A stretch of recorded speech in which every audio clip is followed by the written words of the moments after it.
Good afternoon. Welcome to this week's weekly weather briefing. It is January 21st, 2017, and we have a lot of warm air that is coming in over the region right now. Temperatures area wide are in the mid 60s to upper 60s, even a couple of low 70s being reported closer towards the National Weather Service. Not sure if that's accurate or not. I don't think that they have hit 70 degrees just quite yet. 70 degrees is our record, so we are approaching record territory. We are at least putting those records in jeopardy.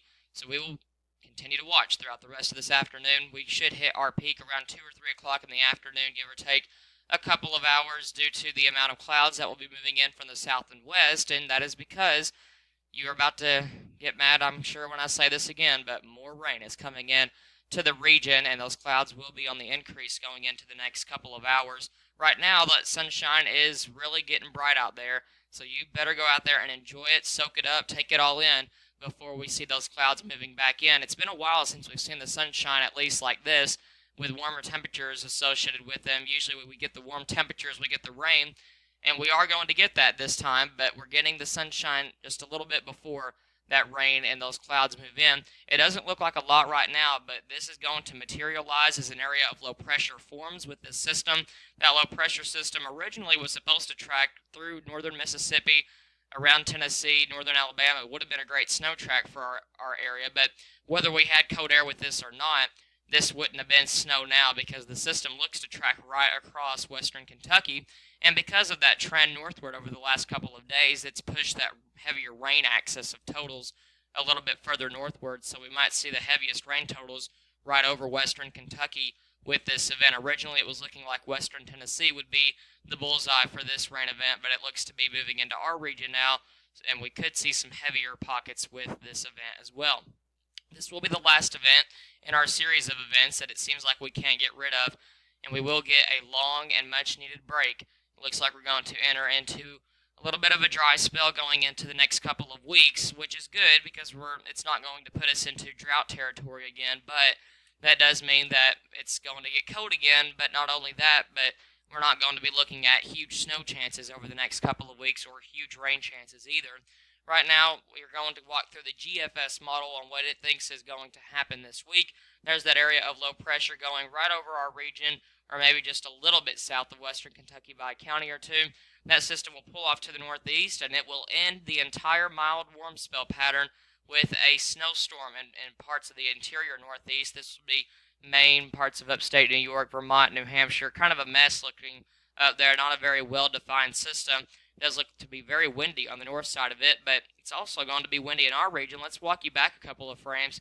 This is on Monday morning, Sunday night, Monday morning. You notice these black lines that are right here. Those are called isobars, and when they are tightly packed together, like you see here across western Kentucky, then you get very windy conditions. Temperatures will be warm going into Sunday as well. Not as warm as they are today, but it's going to come with a price, and that is not only the rain, but also very windy conditions as well. And we could see wind gusts anywhere from 30 to even 35, 40 miles an hour with this low pressure system. It will be strengthening as it moves off to the north and east, so that is going to be one key ingredient to how windy it gets in our region. Those windy conditions will die down going into Tuesday, Monday night, Tuesday. They will be dying down by that time frame. We might see a couple of light rain showers late on the day, Wednesday, with a cold front moving through the region. We will have colder temperatures moving in on the behind the system that is moving through tonight and tomorrow, Saturday night, Sunday. But then those temperatures will warm back up ahead of this system, which will be bringing the big game changer cold front. It doesn't look like a big system because it's not, but it will have a very strong cold front associated with it, and that is going to bring in and usher in some very cold temperatures. But a lot of meteorologists are just like, oh, this is going to be some huge Arctic outbreak. Right now, I don't think it's going to be. I think this is going to push us back to normal, maybe just slightly below normal. But I honestly believe that this is not going to be a huge Arctic outbreak. I don't think we're going to be talking about bitterly cold temperatures. Some of the models show that, but I don't agree with those models. I think we're going to be pushed back down to normal territory. We're not going to be looking at above normal temperatures by any means, but we will be seeing those normal conditions for this time of the year. It just feels like it's going to be below normal because we are so far above normal right now that anything below what we are now seems like it's going to be just absolutely cold. So it doesn't look like it's going to be quite like that. Now, we have potential going into the month of February for very bitterly cold Arctic outbreaks, but at this point, this Arctic outbreak does not look to be one of those. I think we will just be looking at normal conditions, but normal conditions in the end of January, beginning of February can be very, very cold around our region. So I want to mention that as well. Normal high temperatures for this time of the year, and by the end of January, around 39, 40 degrees. That's pretty chilly outside when you walk outside to your skin, and it's very chilly enough to produce snow if it were to just drop a couple of more degrees. Overnight lows, mid 20s, upper 20s, that's very cold also, but it just seems like it's below average, but it really isn't. That would be about normal for this time of the year. So we're looking at temperatures to be kind of around that time frame. I'm not going to take you out any further than this. GFS has a couple of clipper systems diving down from the north and west. They're very quick moving systems, and they do come out of the northwest United States. Well, northwest of our region, out of the northern United States. Northern parts of the United States usually is where our clippers come from, and they will come out of the Dakotas, and then they will sweep down into our region, kind of depending on their track, but they are very quick movers. They can easily lay down a quick inch or two or less than that, sometimes more if you get some banding to occur. Sometimes these systems, they can surprise you, but right now I'm not tracking any clippers for sure coming through our region. The model just kind of sniffs one out every now and then. Right now, no for sure sign that there is a clipper coming. I'm confident that there will be several of them in a series diving down from the northwest, and a lot of times you get these when you set up a colder pattern or a colder outlook, but I don't know if any of those are going to hit our region. A lot of times these clippers love to go to the east of us, and they'll get mostly central and eastern Kentucky, Indiana, parts of Illinois, eastward of there, but a lot of times they will skip our region by just a couple of hours to the east of us. So we'll watch these little clipper systems. They can be tricky to forecast a lot of times. What the GFS has started to pick up on is a little system that is coming in on next Wednesday, Thursday. Not this coming Wednesday, Thursday, but the next Wednesday, Thursday. We'll have to keep an eye on it. It's something bigger in the charts to keep an eye on, but no sure bet on anything at this point. Could be all rain. We'll just have to wait and see.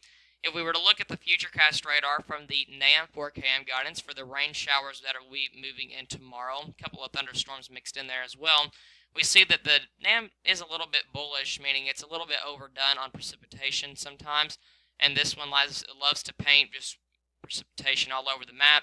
Right now, I think that we will see that rain moving in sometime around 3, 4, 5 a.m. in the morning, tomorrow morning, Sunday morning, January the 22nd. But that rain will pick up very quickly because I think it'll be associated with a band of rain that will move through. But I think that band of rain moves through and then we see a break. I do agree with the model on this, and then we will see redevelopment throughout the rest of the afternoon. Most of southeast Missouri, southern Illinois might be soaked in rain most of the day tomorrow while we're left dry. But then we will watch that radar begin to fill in throughout the rest of tomorrow, and then we will get our chance for some rain showers. As you can tell, it starts to fill in going into the latter part of the day, and we will get some heavier bursts of rain as well. So everybody's going to get some rain tomorrow. Right now, it looks like totals are going to range anywhere from about a half inch or so to an inch of rain, about area wide. Could see a little bit more in isolated locations. You can tell there is some banding features occurring here, so that is some news that we will need to keep an eye on because we do have some high streams, some high rivers right now. The rivers, Mississippi and Ohio, forecasted to come up. As all of those rivers flowing into it, those streams, tributaries will be coming up as well by each passing rain event. All the backwater is out as well, so good news for some duck hunters. But it looks like we will begin to see a break after this last rain event, so these will not be major flooding events, really not even moderate at that. Temperatures this week are going to be mild for today, but then tomorrow we see those temperatures cooling off about 12, 13, 14 degrees from where they are today. Upper 50s, low 60s, still very mild for this time of the year. Then we begin to see those temperatures cooling down pretty good for Monday. I think temperatures even get a little colder than this. Low 40s would be a good possibility. And then temperatures by next Tuesday will be in the low to mid 50s, and then we will begin to see those very cold temperatures moving in by next Thursday, Friday, Saturday, and even beyond that, temperatures by the morning hours on those days will be in the 20s as well. So a colder pattern is coming into our region. Here's the rainfall over the next week, looking to be at least a half inch, if not more than that. Have a great week.